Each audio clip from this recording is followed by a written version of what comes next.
Um banco que está junto com você. Um banco que acredita no que você acredita.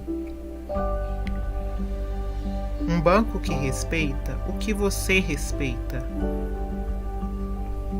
Banco Afro, um banco feito de pessoas para todas as pessoas. Abra hoje mesmo a sua conta.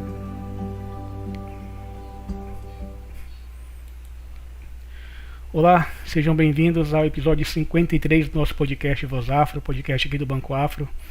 E antes de apresentar nosso convidado de hoje aqui, eu já te convido desde já a deixar o like aqui nesse vídeo, inscrever no canal aqui do Banco Afro, sempre novidade aqui, sempre tenho as nossas lives, né, nosso podcast aqui, que estamos gravando agora ao vivo também. E você que nos ouve aí no seu agregador de podcast preferido, não deixe de nos seguir também o Banco Afro também, que toda semana tem um episódio novo aí para vocês. E desde já, agradecer ao Jorge Vieira, o Jorge X, né? Nos foi indicado aqui durante algumas gravações que a gente fez aqui, a galera mandando no nosso direct do Instagram, que segue aí, vai lá, chama o Jorge X, chama o Jorge, vai ser muito bacana e tal. E eu falei assim, pô, vamos chamar, vamos convidar o cara pra vir. E convidamos, e o Jorge, assim, de prontidão, de cara, aceitou o convite nosso já, a gente fica muito feliz por isso. Então, Jorge, seja bem-vindo, muito obrigado aí por ter aceitado o nosso convite aqui para estar com a gente hoje. Boa tarde a todas e a todos. Eu que agradeço, Roberto, a Voz Afro ter me convidado, dando a oportunidade da audiência me conhecer. Eu me chamo Jorge X, eu sou ativista social aqui de Salvador, sou servidor público, gestor do Projeto Acesso, eu participo de banca de heteroidentificação racial e gostaria de trocar esse papo com você aqui para sua audiência me conhecer e a gente aí agregar valor assim à plataforma e o conhecimento, né, Sim. desse Brasil aí. Eu ia te perguntar quem é o Jorge X mesmo, quem é o Jorge, mas você dá uma breve introdução, mas falando um pouco mais completo assim, para quem não conhece você ainda, quem é o Jorge, quem é esse cara, o que o Jorge faz da vida, como começou, como entrou nesse processo de ativismo social? Pois bem, Roberto, eu participei de um projeto social aqui em Salvador, voltado para estudantes negros ter acesso à Universidade Federal, e depois eu participei de um programa de liderança com 21 jovens aqui em Salvador.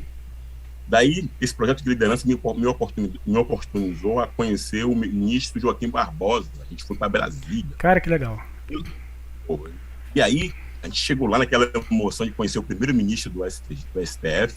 E aí eu fiz uma pergunta para ele, no sentido de, assim, pega a orientação, era jovem, né? Falei assim, ministro, o que 21 jovens negros podem fazer para contribuir para o desenvolvimento do Brasil?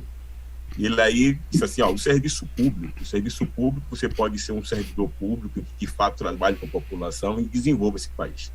De lá para cá, Roberto, eu voltei para Salvador com isso na cabeça como se fosse o mantra, a chave da vida. E aí eu passei 8 meses estudando para o concurso público e acredite, mesmo vindo da escola pública, em 8 meses eu passei em 5 concursos públicos, Roberto. Uau!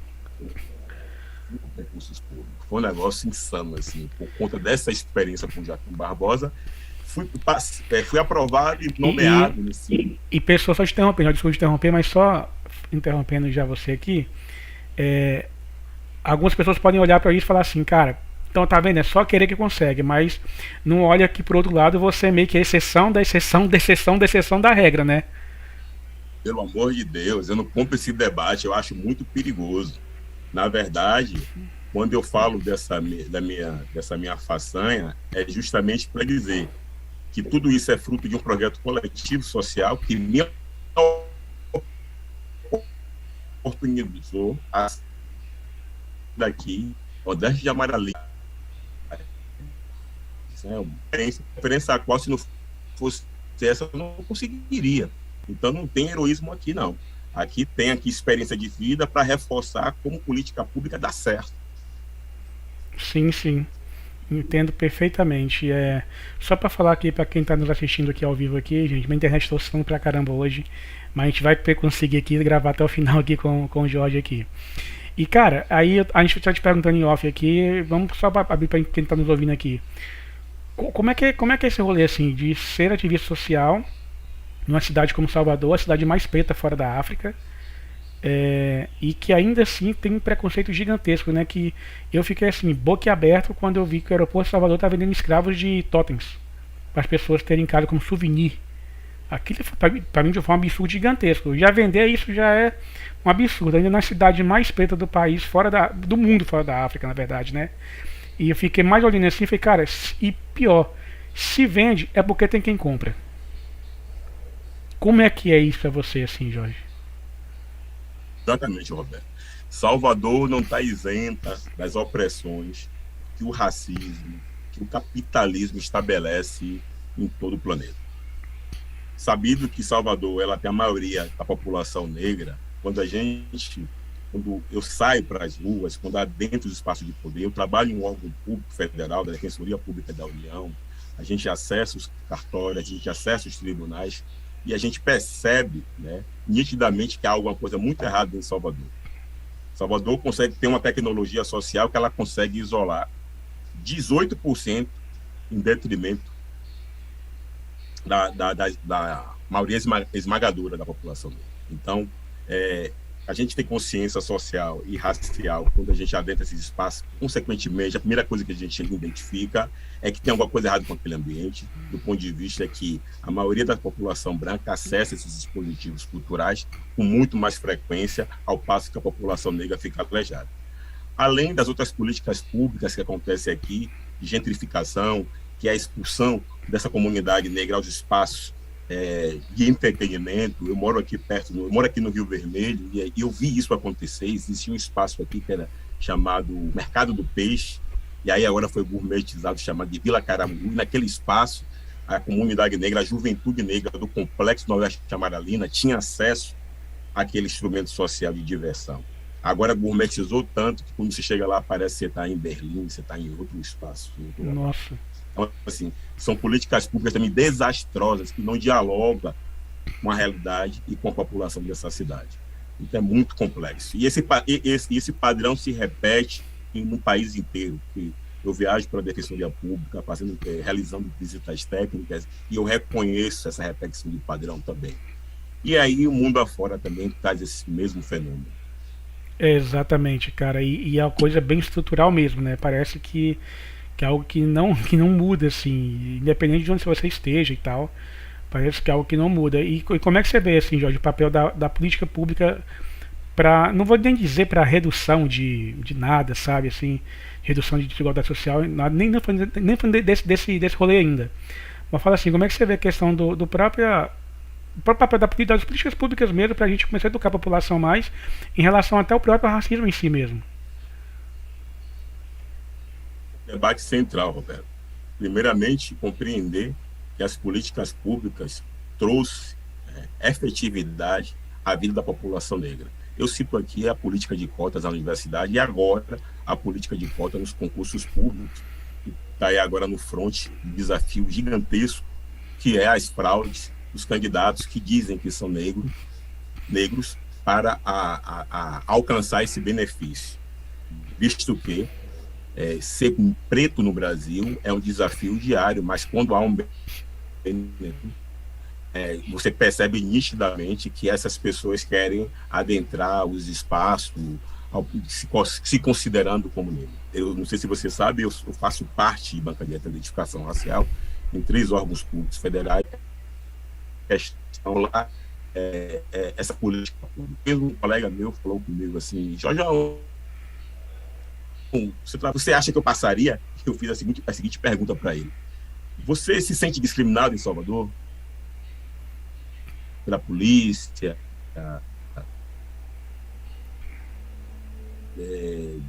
Teve oportunidade de trabalho já foi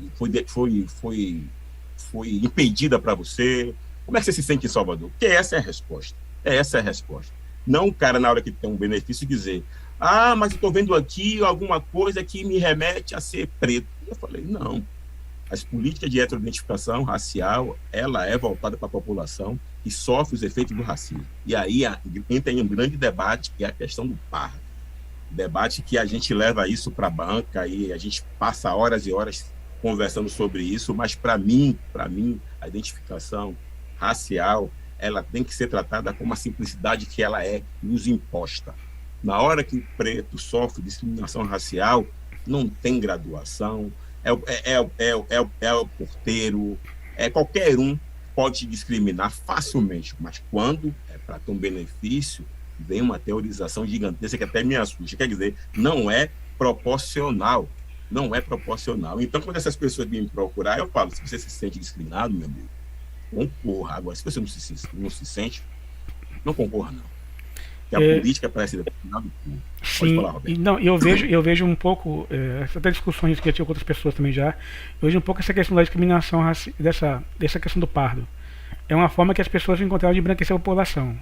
Para mim é só isso, assim, eu não vejo outra coisa. Posso estar redondamente enganado, mas eu vejo muito isso, assim. E, cara, a gente conversou aqui há um tempo atrás, até mesmo com a pessoa que é a Antônia Souza, ela é mentora de carreira, trabalha na Meta. E ela falando sobre a questão mesmo da realidade do Rio de Janeiro, de conhecer pessoas que, por exemplo, moram na comunidade, ter que mentir o seu endereço, colocar o endereço de outro bairro, outro lugar, para poder conseguir um emprego, porque você não consegue um emprego. Porque se você é favelado, você não é bem-vindo aqui. Tipo isso. Poxa, é complicado. E na semana passada a gente foi gravando com a Aniele, e ele falou a mesma coisa com a gente. Falou assim, cara, infelizmente isso é comum, né? As pessoas fazerem isso. Então, assim, existe alguma forma, Jorge, da gente começar a tentar diminuir, eu não vou nem dizer desigualdade social ainda, porque isso é algo muito mais complexo no Brasil, no país que tem a maioria pobre, a gente voltou para o mapa da fome, tudo aquilo que a gente já sabe, né? Mas você acha que existe alguma forma da gente começar, e voltando para a parte educacional mesmo, eu não preciso mentir que eu moro na favela para conseguir um emprego em uma grande empresa. E às vezes nem precisa ser grande empresa, para empresa de pequeno porte, meio médio porte também. Às vezes tem que mentir seu endereço, mentir que não mora em comunidades para conseguir emprego, e principalmente se forem pretas, né? Porque ainda tem esse agravante também ainda. Como é que você enxerga isso no Brasil ainda? E acredito que Salvador deve ser bem mais tenso também, como você falou. E independente de ser a cidade mais preta do Brasil, da África, fora da África, ainda não está, aliás, não é que ainda, mas também não está isenta também de toda essa questão racial que a gente enfrenta no dia a dia.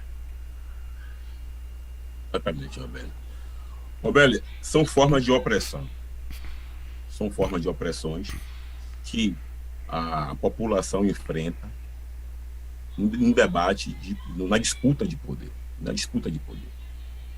Quando a pessoa passa por esse tipo de problema, Roberto, o que está em debate é o acesso a emprego, a educação. E o que é engraçado nesse país é o seguinte: essas mesmas empresas que discriminam a população têm uma relação promíscua com o Estado. Ou seja, Estado esse que é bancado por imposto de todos, mas quando essas empresas têm um acesso aos contratos, milhões de contratos no Brasil, ela usa desses critérios discriminatórios de opressão às classes mais vulneráveis. É preciso ter política pública, Roberto, além da universidade e dos concursos públicos, para empresários negros, com foco em comunidade. Se tem uma comunidade aqui, no Nordeste Amaralina, Boca do Rio, Itapuã, Liberdade, há de existir política pública, cotas para esses empresários. A política de cota não se esgota apenas no acesso à universidade e aos concursos públicos. Então, quando essas empresas lançam a mão dessa discriminação, não tenha dúvida. Eu duvido que na hora de tomar essa decisão, é um favelado que está tomando essa decisão. Eu duvido, Roberto. O debate que está por trás disso é acesso aos recursos desse país. Até mesmo porque o favelado não está nessa discussão, né? Ele não está lá presente. Pois. Então são questões estruturantes que, a fundo, você percebe o que está por trás desse tipo de atuação discriminatória, opressora, que não tem razão de existir. Como é que uma empresa ela entende que um determinado espaço na sociedade não serve para contratar determinado trabalhador? Ainda estamos muito atrasados, Roberto, muito nesse aspecto. Então, eu enxergo dessa forma e temos que discutir isso a fundo. O debate neoliberal vai nesse sentido de tornar todo o serviço público mercadoria para que as empresas lancem mão e avancem ainda mais nas riquezas da população, que gera tudo isso aqui, né? Sim, sim. Que paga tudo isso. Que paga todas as contas, exatamente. E ainda em cima dessa questão, você falou que também faz parte da discussão também de cotas raciais, né? Nas universidades também. Nós conversamos um tempo atrás aqui com o Agnaldo, que fez parte também de toda essa organização, lá no início mesmo assim, da discussão das cotas raciais. Eu vou ser bem sincero assim, Jorge, eu já fui um crítico das cotas raciais nas universidades. E por falta de conhecimento mesmo, sabe? Eu sempre achei assim, cara, eu não acho que deva haver só cotas raciais. Eu acho que além das cotas raciais, eu acho que deveria haver também uma política de que pelo menos 85% das vagas na universidade deveriam ser feitas para pessoas que vêm de escola pública, principalmente. Porque ainda que tenha cota racial na universidade de hoje, ainda continua uma concorrência muito desleal. É muito desleal. E a gente vê, hoje eu mudei, né, minha opinião quanto a isso, depois de ler, escutar várias pessoas também, pessoas próximas, outras pessoas que são referentes no assunto também, em relação a isso, porque, querendo ou não, é até uma forma de diminuir um pouco e dar acesso às pessoas pretas a estarem no curso superior, né? E eu sei que isso incomoda muita gente. Incomoda muita gente de ver como eu dizer, escurecer o ambiente de uma sala de aula, por exemplo, né? E acontece muito de professores mesmo universitários que já começar com a própria discriminação deles mesmos. Falar assim, poxa, veio de escola pública, não sabe merda nenhuma, tem que ensinar tudo do zero aqui, porque quem vem de particular já vem mais preparado. E realmente vai mais preparado. Isso aí, a gente não tem dúvida disso. Como é que você vê isso? Assim, você acha que esse debate deve ser ampliado muito mais assim, para fazer com que as pessoas de baixa renda também, que a maioria das vagas da universidade pública seja de pessoas de baixa renda, e não só para não eu vou dizer restringir assim a cota racial, mas também aumentar também muito mais a questão da cota social, até mesmo porque como é que eu vejo esse fenômeno hoje? O cara que tem a grana vai fazer um baita pré-vestibular e vai entrar na universidade pública, que teoricamente é gratuita, mas tem gasto também, porque tem material, tem tudo aquilo. Cursos integrais, passa o dia inteiro na faculdade, não tem nem mal para comer, comer durante o dia e tal. E a galera que vem da escola pública é a galera que vai se endividar, porque vai querer fazer um curso superior, vai pegar o FIES, sai da faculdade com uma dívida imensa para poder pagar, mas é uma forma que foi criada para conseguir fazer com que o pobre também conseguisse meter o curso superior também. Como é que você vê esse debate assim, de dentro mesmo assim? Ótima pergunta, Roberto. Roberto, sobre as políticas universais, né? Se a gente estabelecer que as cotas são, a destinação das cotas são para a maioria da população pobre, automaticamente daria conta, por tabela, da problemática do racismo.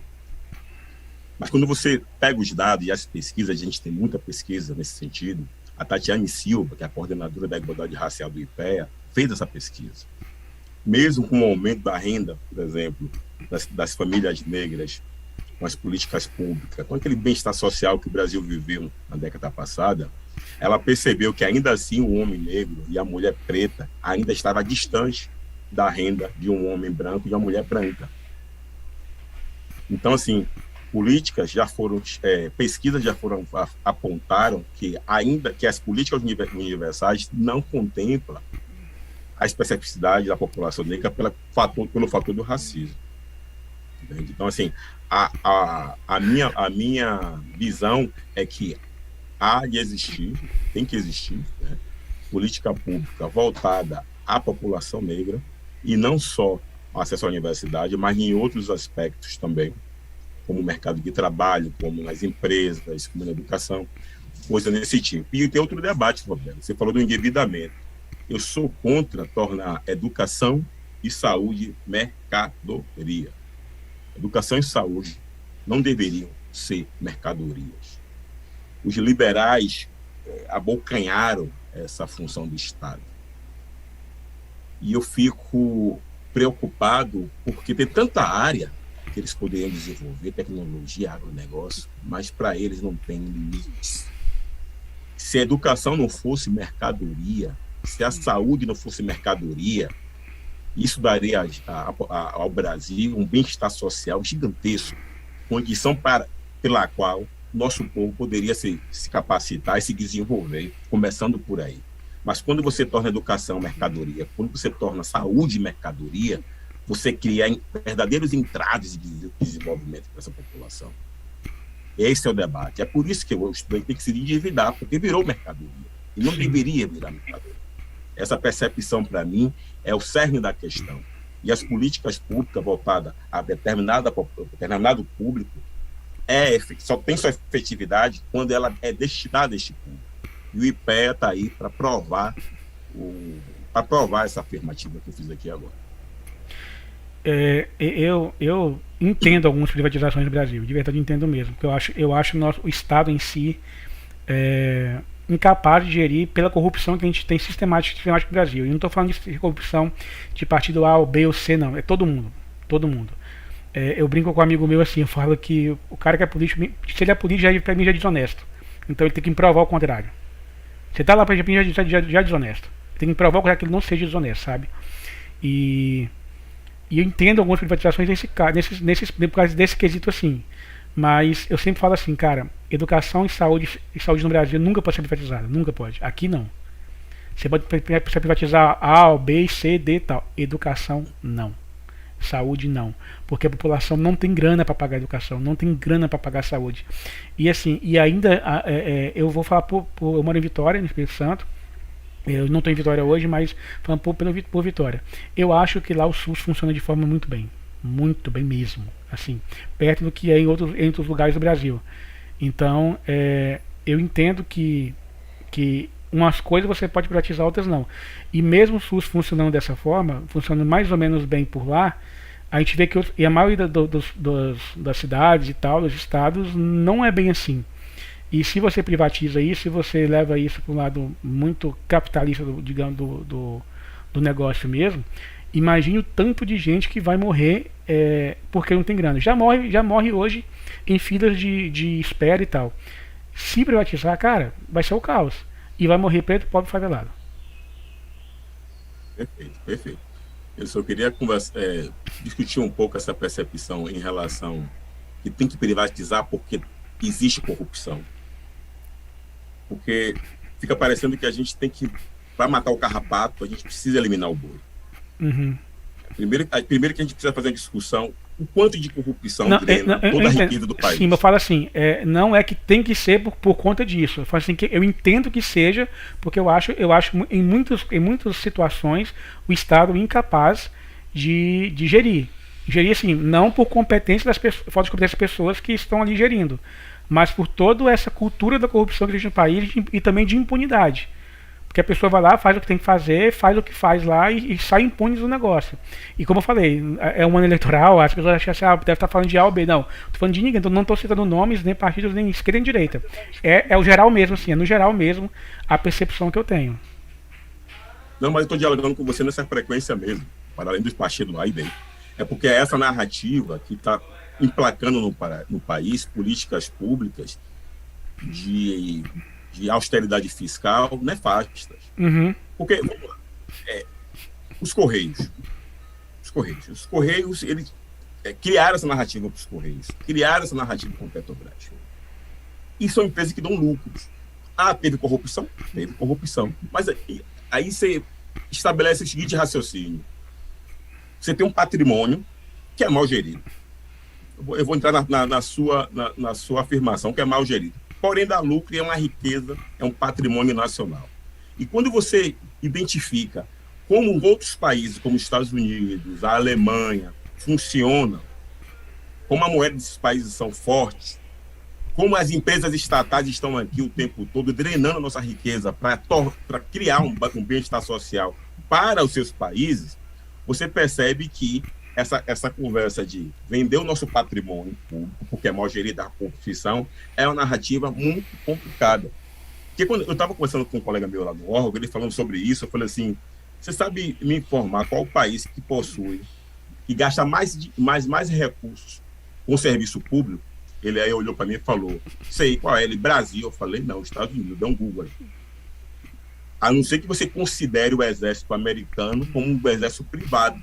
Uhum. Cada fronte é uma empresa que está gerenciando aquilo ali. É os Estados Unidos.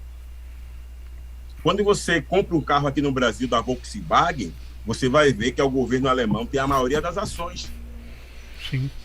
Por que esses países desenvolvidos conseguem emplacar suas empresas públicas, suas refinarias, essa exploração de petróleo, e essa narrativa aqui nos diz ao contrário? É preciso a gente investir em gestão. Eu acho que temos um problema? Temos. Agora, não vamos matar o boi para atingir o carrapato. Vamos tratar o problema, vamos melhorar nossa gestão, porque os países desenvolvidos estão nessa linha. Existem várias empresas que a gente consome todos os dias, que são empresas que representam o Estado. É por isso que a gente identifica muitas vezes o bem-estar social nesses países, porque a riqueza muitas vezes é drenada desses países em desenvolvimento.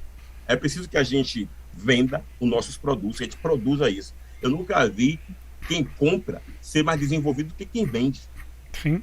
É uma noção que a gente precisa estabelecer com as pessoas, porque eu sei que você não falou por mal, Roberto, mas assim, é uma narrativa que eu me preocupo muito aqui no país. A gente tem que melhorar o sistema de gestão da coisa pública. E é uma geração de servidores que eu estou percebendo agora que a gente está ralando muito para isso.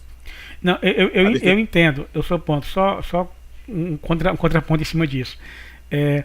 Você não acha que talvez assim, porque nós temos uma certa urgência também de que as coisas melhorem pra gente também, pra população no geral. E a gente tratar, como você falou assim, não vou matar o boi para tratar o carrapato.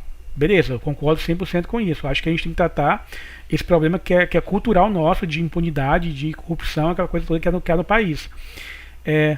Mas eu já não é o que eu penso, mas eu já vi muito discurso do tipo, a privatização talvez resolva isso mais rápido do que eu esperar. Eu, por exemplo, eu não tenho esperança que a minha geração vai viver num país menos desigual, digamos assim. Um país um pouco mais justo. Eu não tenho esperança nisso na minha geração. Talvez daqui a 2 ou 3 gerações isso aconteça. Eu sei que a gente é um país novo, o Brasil tem só 500 anos. Não dá para comparar, vou comparar com. Como já vi a gente pessoal comparar com um país europeu. A Itália tem mais de 2000. A Itália, a Roma, por exemplo, é o berço de tudo, praticamente. Então, assim, você pega os países europeus, até desleal você comparar, porque são muitos mais anos de história e toda aquela coisa toda. E a gente foi explorado por muito tempo. Também que é contemporânea do Brasil, está muito bem, obrigado. Sim, sim. Austrália e Nova Zelândia é um baita exemplo também e assim, eu não falo, e como eu falei, eu não estou falando que é governo de esquerda ou direita, e muito longe disso, porque tem governo de direita e esquerda em vários países que funcionam muito bem. Nosso problema aqui é outro. Eu acho que o problema aqui nosso aqui é outro. Está bem distante disso, assim, na verdade, ao meu ver. Mas eu não acho assim que muitas vezes o discurso da privatização a curto prazo, a privatização seria uma forma de resolver o problema ou amenizar o problema a curto prazo? Ou você acha que causaria um problema maior ainda, menos Estado e mais população, digamos assim? Veja, eu te falei na pergunta, na resposta anterior. Uhum. Esses países desenvolvidos têm menos Estados?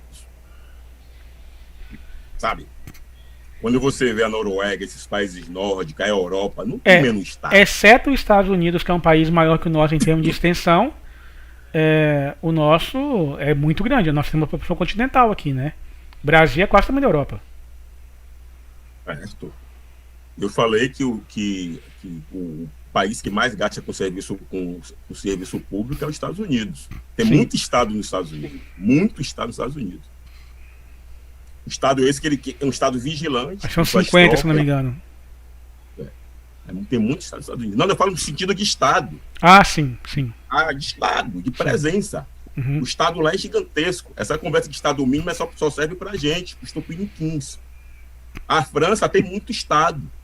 A França é dona de um território do lado de Moçambique, da época da colonização. Tem muito Estado. A França, os países europeus, pastilharam a África, expropriaram, e tem muitos que até hoje devem. Há muito Estado. Essa conversa de menos Estado é um perigo. Porque quando eu olho para os Estados Unidos, eu não vejo Estado mínimo nos Estados Unidos. E quando há Estado mínimo, deu errado, que é a saúde.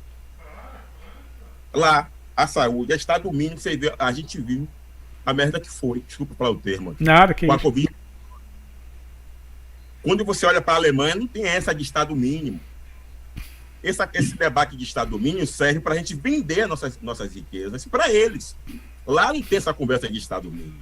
Então, assim, eu não acredito que a privatização, também não estou dizendo que é toda a privatização, tá bom? Agora, o Estado tem que ser forte, interventor para dividir, para distribuir riquezas.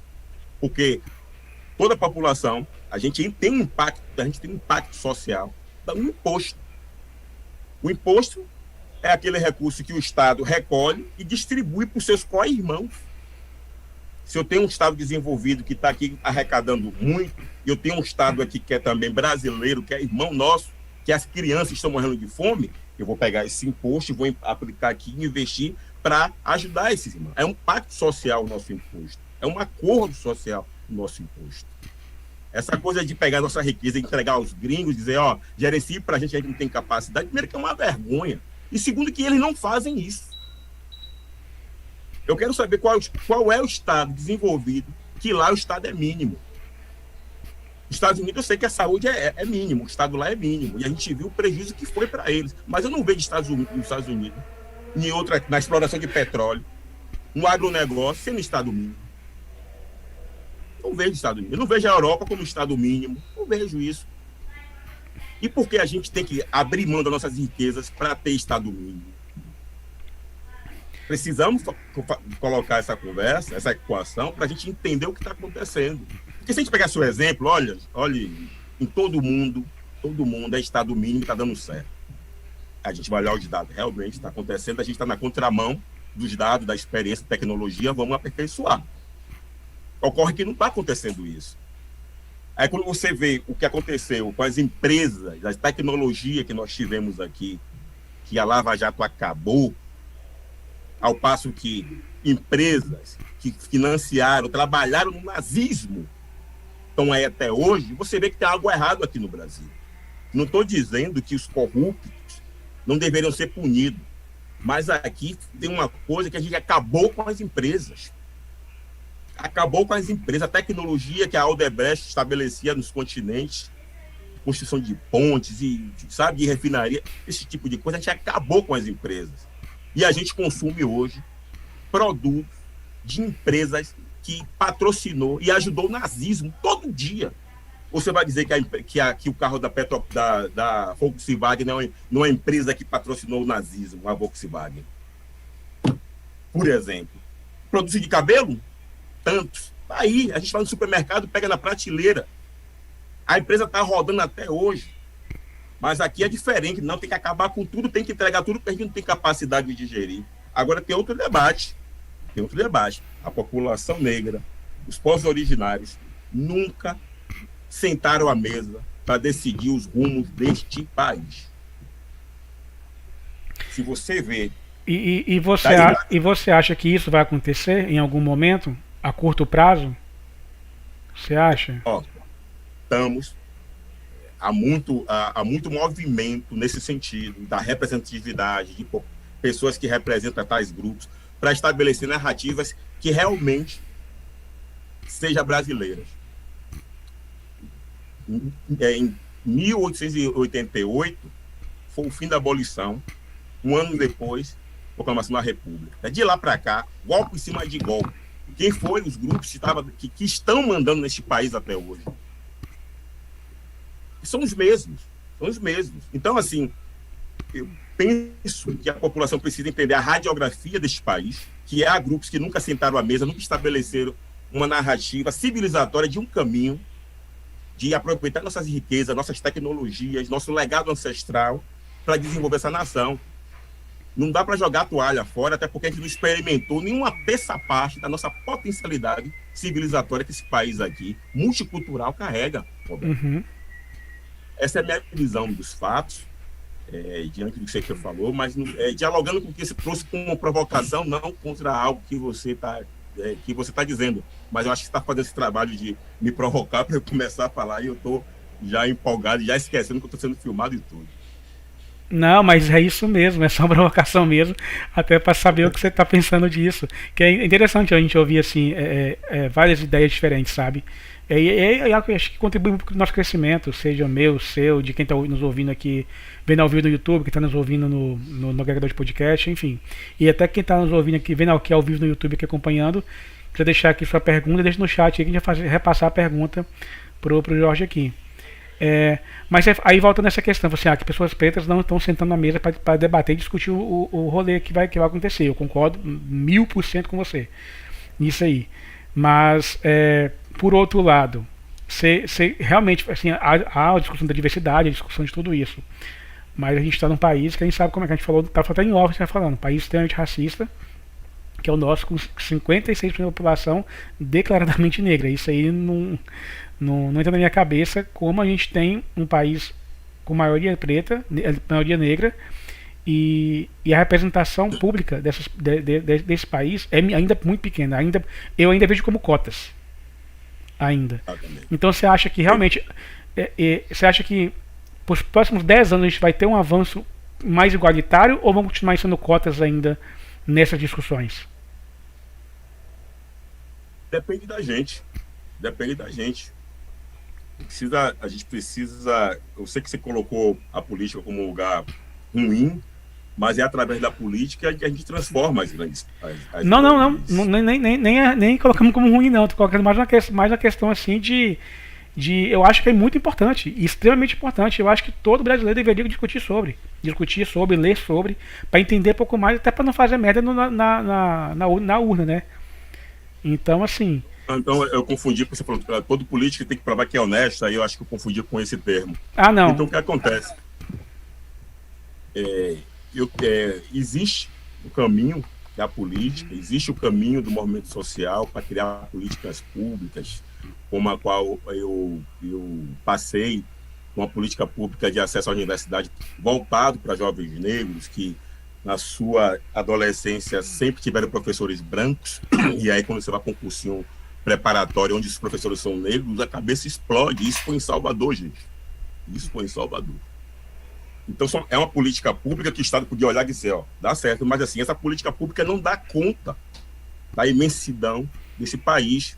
Então, é a política, através de projetos, que vai dizer, vamos reproduzir isso aqui, porque deu certo em Salvador. Tem números para isso. Uhum. Então, assim, o caminho da política é o caminho necessário para a gente fazer essa revolução e estabelecer narrativa de compreensão desse país. Robélio, você lembra algum negro, algum político preto que foi preso na Lava Jato? Não. Você está entendendo como o negócio... E eu não estou dizendo que a gente tem que ser... Tinha que ter não, viu, gente? Eu estou dizendo que a nossa distância do núcleo do poder ainda é colonial. Ainda é colonial, e a política é um caminho que eu estou vendo aí vários movimentos nesse sentido de estabelecer candidatos pretos. O TSE agora destinou uma cota de recurso, porque ainda, pasme, Roberto, pasme, os próprios partidos dificultavam a vida dos candidatos pretos do ponto de vista de recurso e de oferecer território e visibilidade. Hoje, quando eu olho os candidatos presidenciários discutindo, eu fico assim, que bacana. Mais uma eleição formada por homens brancos. São eles que dizem o caminho. Se está dando errado, não é culpa nossa. Agora eu vou dizer outro dado a você. A maioria dos candidatos na base da chapa majoritária e proporcional são pretos, mas não chegam. Precisou o TSE dizer que tem que ter cota, graças à provocação da deputada Benedita. Graças à provocação dela, ela percebeu. Então veja que para a gente, em qualquer lugar, as políticas universais não nos atingem, porque o Brasil ainda saiu de um processo colonial. Gente, são 134 anos após a abolição, os efeitos estão aí. O problema é decantar isso na realidade. Então, esse caminho da política, existem vários movimentos agora, o campo está nascendo, e eu esqueci os outros que a coalizão por direitos, vem nesse sentido de pautar, a gente quer sentar à mesa e dizer para onde vai. Não dá para ver o Lula, o Ciro, o Bolsonaro e ficar de novo, esses caras vão dizer o rumo que o país vai seguir. Se der errado, Eu quero sentar e dizer, não, tá errado esse caminho aqui, vamos melhorar isso aqui, a gente sabe como fazer isso aqui, vamos testar, e pode testar. Aí pega a forma de bolo da lógica capitalista e neocapitalista. O que é que acontece, velho? Os caras, quando não sabem gerir, vende. Você sabe aquela competência, não sei fazer, eu vou vender. Uhum. É como quer ter uma máquina, uma Ferrari dentro de casa, diz assim, eu não sei dirigir essa Ferrari, eu vou vender. Foi meio que a provocação e o exemplo que eu dei da questão da privatização. Se não sei gerir, vou vender. A Vale do Rio Doce. Não soube gerir, vendeu. Agora estão flertando com a Petrobras. Não sabe gerir, vai vender. Tudo superavitário. Os Correios não sabem gerir, vai vender. O problema está no produto ou porque você não sabe gerir? Eu não sei gerir. Ataque a gestão. É óbvio. Não, aqui é diferente. Eu não sei dirigir o carro, eu vou vender o carro por qualquer valor. Que em 3 anos, quem comprar, paga tudo. E é isso que está por trás desse debate todo. Eu não consigo entender porque essa lógica aqui, as pessoas compram essa lógica. Entendeu, Roberto? Entendi. São questões como essa que me tocam muito nessa perspectiva que a gente vem tratando aqui em Salvador, desde o projeto que a gente criou aqui de assistência extrajudicial, que é o Projeto do Acesso. Eu te perguntar isso mesmo, você falar um pouco dos seus projetos aí em Salvador que você tem. Os projetos sociais que você tem aí. Sociais e não sociais também, né? Tem um projeto chamado Projeto Acesso, www.projetoacesso.com.br. O que acontece com esse Projeto Acesso? É um processo de assistência jurídica extrajudicial. Eu falo, para quem não conhece o termo, extrajudicial é uma intervenção que a gente estabelece para o cidadão que quer resolver alguma pendência na área assistencial ou previdenciária sem precisar acionar o judiciário que já está aí superlotado com suas demandas.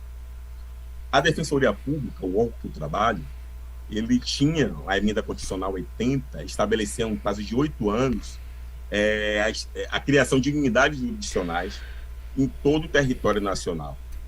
Defensoria Pública do Estado, da União e do Distrito Federal. Só que a medida constitucional 95, a do teto dos gastos públicos, empacou isso. O que eu quero dizer com isso? Milhares de baianos, vamos dizer assim, brasileiros, estão sem acesso à justiça. E qual é a complicação disso, Jorge? Você está batendo nessa tecla. Roberto, há uma máxima que a justiça baiana não funciona. Eu estava no curso da pós-graduação, e aí a justiça baiana é sempre citada como exemplo. Mas veja, se a justiça baiana funcionasse, porque quando tem um conflito entre as partes, nós dois temos um conflito, a gente vai para o judiciário e diz, não, esse terreno é meu, ele invadiu, o juiz vai dizer, vai pegar a perícia, a documentação e vai dizer, quem tem razão é o Roberto. Ali está pacificada a controvérsia do nosso conflito. O que eu quero dizer com isso? Todo conflito na sociedade desigual vai desembocar no judiciário. Imagine se a justiça baiana funcionasse. Eu quero dizer com isso o seguinte, que as desigualdades do nosso povo seriam resolvidas. Não é porque a gente forma péssimos juízes, servidores, nada disso. E quando uma medida constitucional como a 95 impede que um órgão como a Defensoria Pública tenha sua unidade jurisdicional representada em todo o território, diz o seguinte, a população, o povo que paga a fatura, vai ter acesso a um instrumento para fazer frente às desigualdades. Por exemplo, o auxílio emergencial.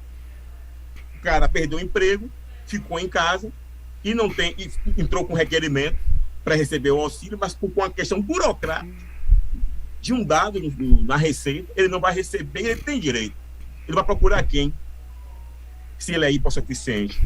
A Defensoria Pública, no território dele tem acesso à Defensoria Pública? Não.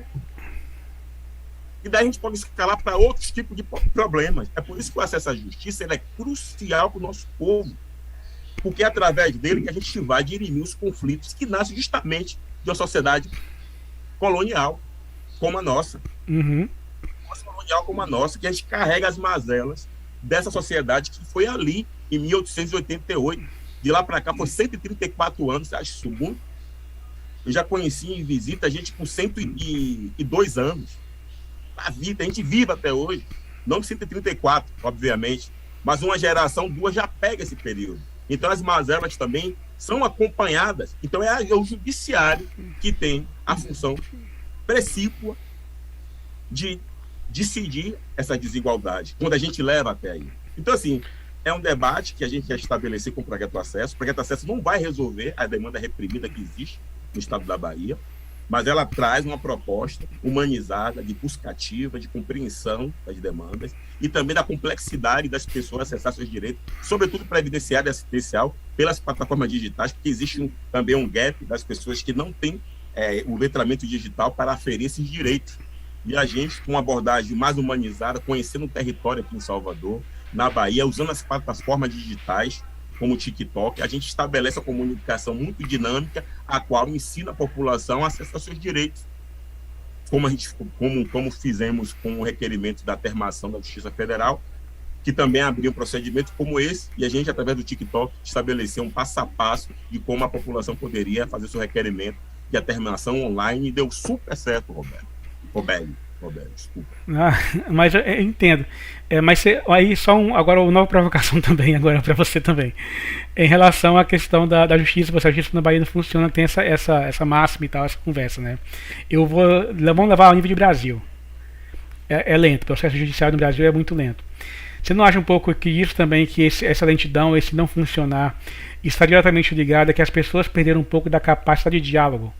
Eu vou falar no sentido seguinte, por exemplo, você tem uma casa, tem um vizinho seu construindo uma casa, você abriu uma janelinha ali que dá pro outro lado, o cara já encrencou com você, ele não quer conversar, já vai pra justiça te processar. Conversando com um amigo outro dia, que é advogado, ele falou comigo assim, mano, outro dia aconteceu um negócio que foi pra justiça porque uma pessoa, acho que não sei se foi síndico ou alguém, um morador de um prédio lá, tomou o skate da criança que estava num local que não podia andar. Não pode, a criança continua andando, tomou o skate da criança e a mãe colocou na justiça porque achava que tinha que colocar, porque constrangeu a criança. Você não acha um pouco disso também assim? Que a demanda é tão grande que acaba fazendo com que as coisas não caminhem, porque tudo vai para lá, cara. Então assim, e coisas que são mais sérias às vezes estão embargadas, estão empacadas ali, como por exemplo, tem muita gente presa na cadeia lá que cumprindo a pena, continua, aliás, presas depois de já ter cumprido pena.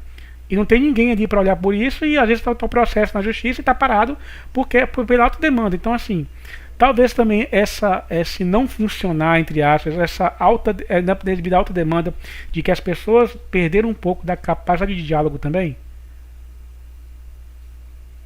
Concordo com você, Roberto. Mas tem outros fatores.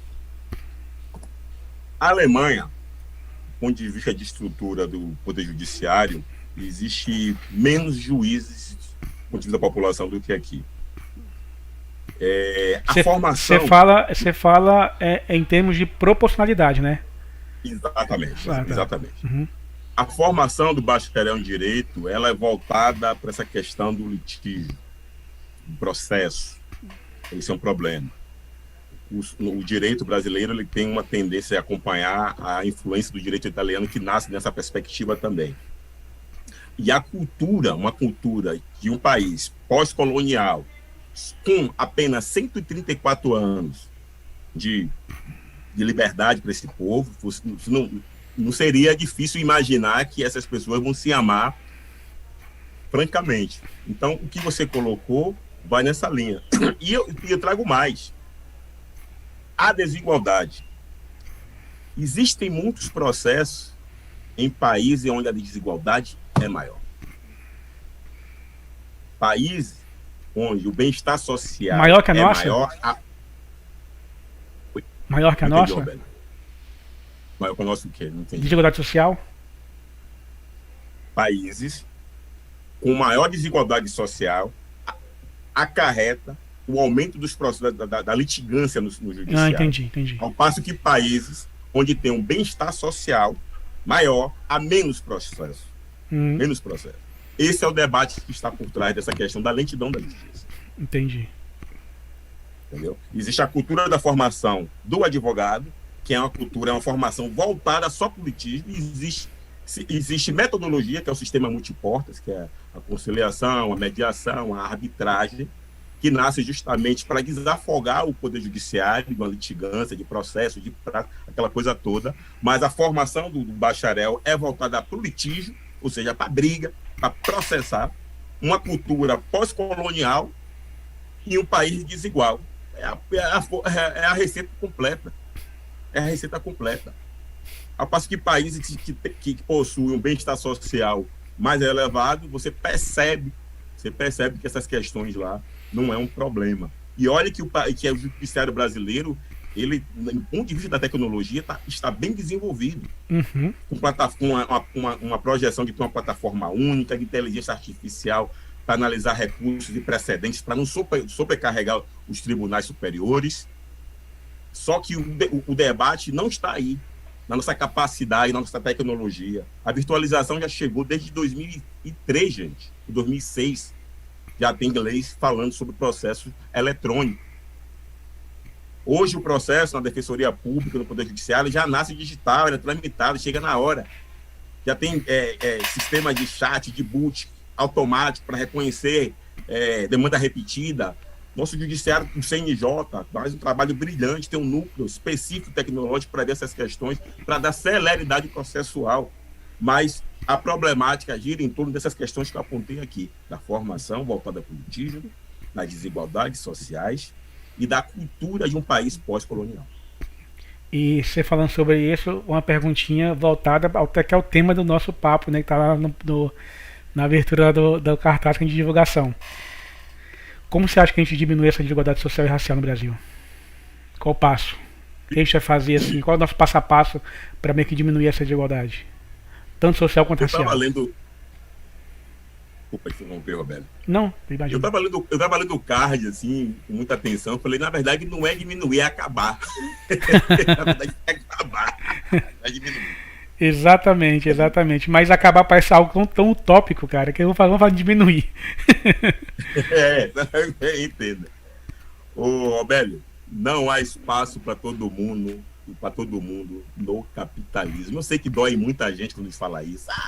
Meu comunista, vai roubar minha casa, meu carro, porque essa é a distorção da narrativa para não ter um debate profundo sobre esse negócio.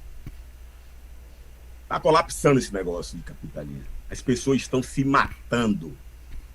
Você vai numa farmácia, você vai nos hospitais. Não tem trabalhador, Roberto, feliz.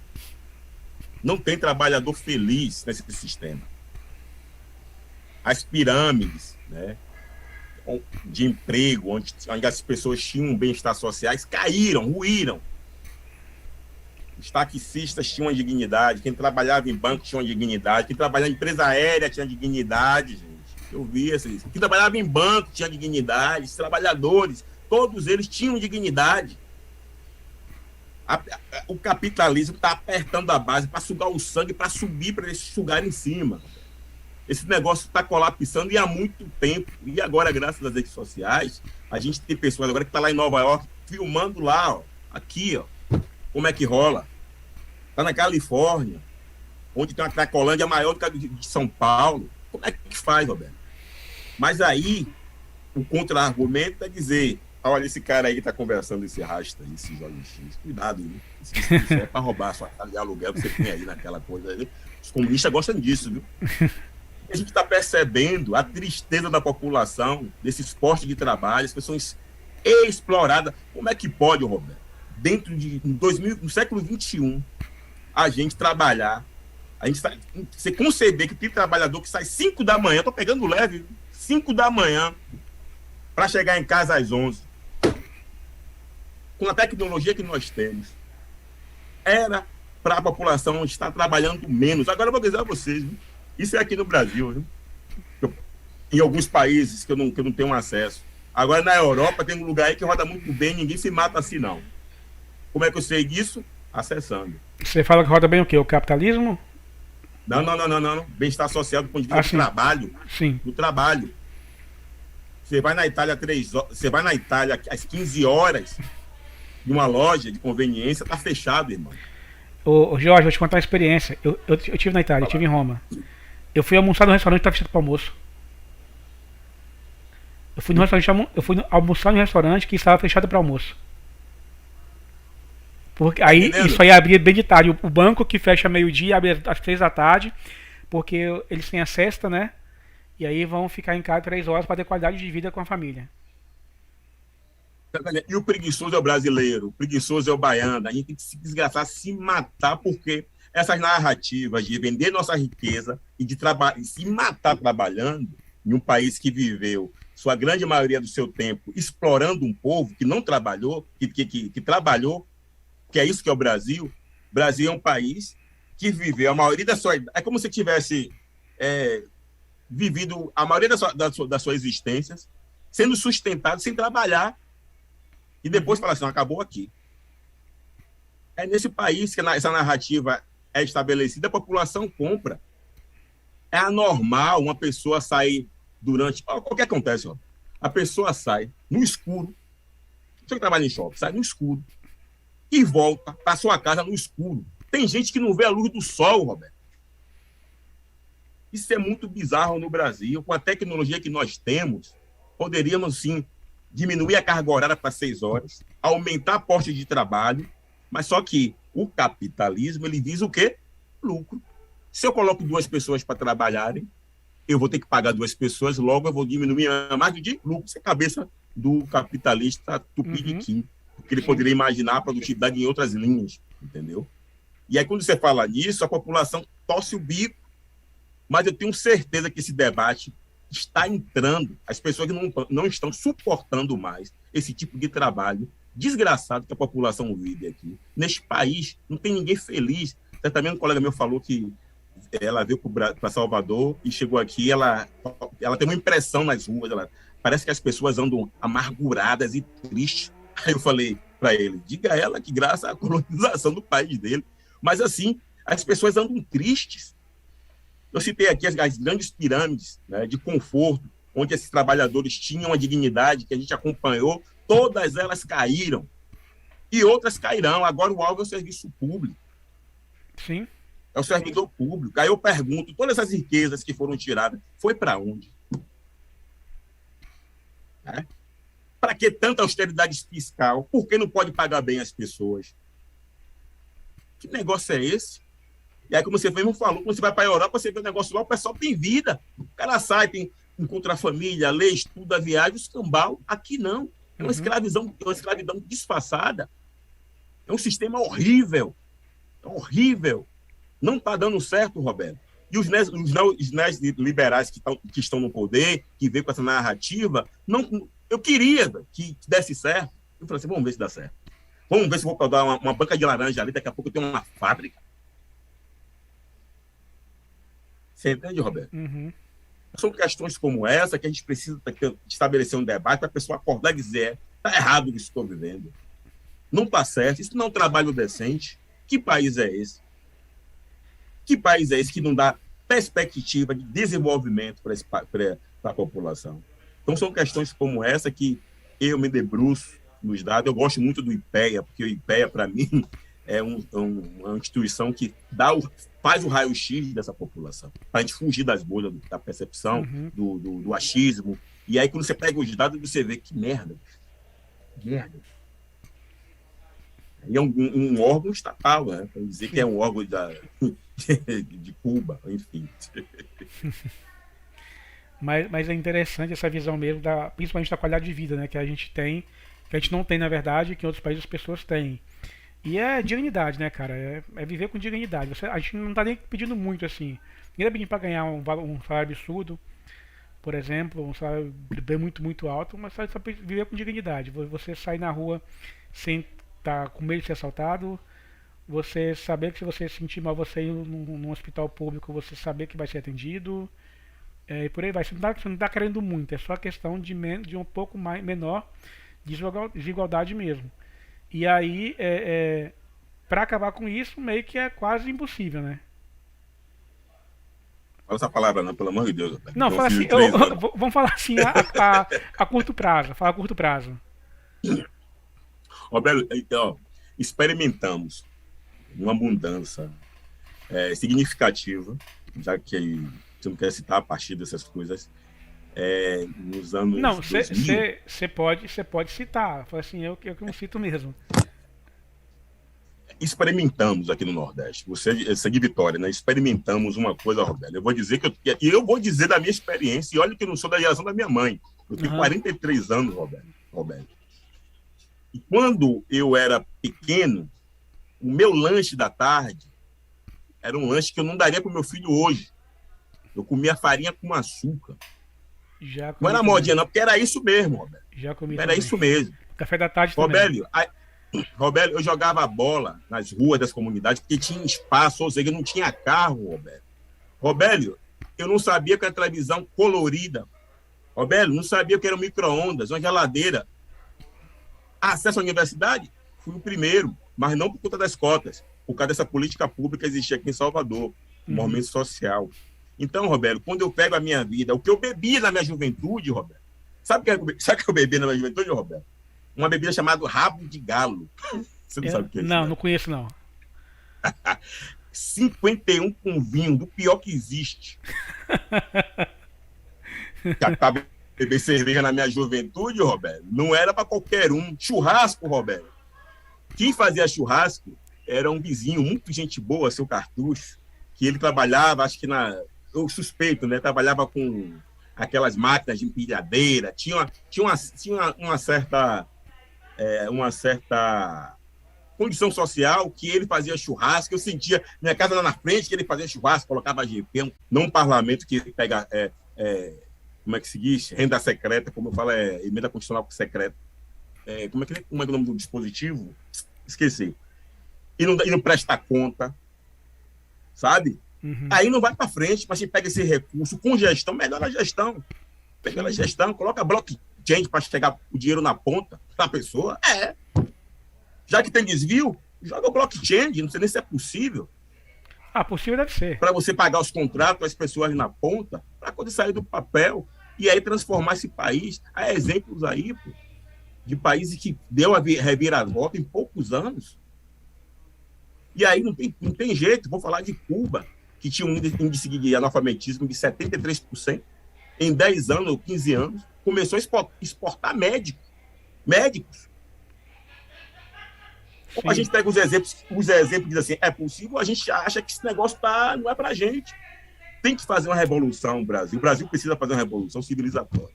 É preciso mudar os rumos da representatividade desse país, para que a gente possa olhar para o nosso povo e consertar aquilo que aqui começou já errado.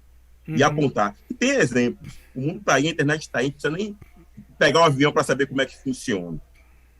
Eu falei de Cuba aqui, dá um Google aí, vai ver que o que eu estou falando não é mentira. Quando o Estado coloca energia, quando o seu povo trabalha voltado para isso, não é um povo que é entreguista, a gente consegue, Roberto. Eu tenho uma esperança nisso aqui. O Brasil tem potencialidades culturais, é um povo vocacionado, tem muitas riquezas naturais, um povo criativo, agora precisa de um comandante, precisa de gestão, precisa que as pessoas peguem essa riqueza e façam um bom uso. Mas concordo com isso 100%, Jorge. 100% mesmo. Jorge, chega no nosso final aqui, 1 hora já de gravação aqui com você aqui. O tempo voou, tá muito, muito, muito bom o papo, curtindo pra caramba. E só pra finalizar, uma mensagem pra quem tá nos ouvindo aqui, nesse ano tão importante que a gente tá tendo. Entendeu? Porque passou uma mensagem pra turma aí? Pra quem tá nos ouvindo, tanto aqui ao vivo no YouTube, quanto quem tá com a gente aqui nos agregadores de podcast. Turma, vote nos candidatos que representem o Brasil. Vote na diversidade, vote nos candidatos pretos, mulheres, trans, mas assim, não basta ser preto não, porque agora tá tendo um evento aí da turma do Holiday, do Hélio Negrão, da cara cair, mas daquelas pessoas que querem realmente sentar à mesa desse país e apontar rumos diferentes de desenvolvimento para o nosso povo. Perceba que se você voltar todos os governos, nós nunca sentamos à mesa. E precisamos sentar à mesa para dizer, esse país tem outro caminho alternativo. Vote nesses candidatos. Um forte abraço e muito obrigado aí ao canal Voz Afro por me oportunizar e a turma conhecer quem é Jorge X, esse cara que fala gesticulando. Não, foi maravilhoso, cara. Foi muito bom, Jorge. Curti muito. E obrigado mesmo por ter aceitado o nosso convite desde já aí. Foi muito bom mesmo. Vamos marcar outro, tá? Que esse aqui passou 1 hora muito rápido aqui. Tem que marcar outro para continuar esse papo ainda. E para quem nos ouviu até agora, nosso muito obrigado. E até o próximo episódio, né? Até semana que vem. Valeu, gente. Até mais. Obrigado, turma. Tchau.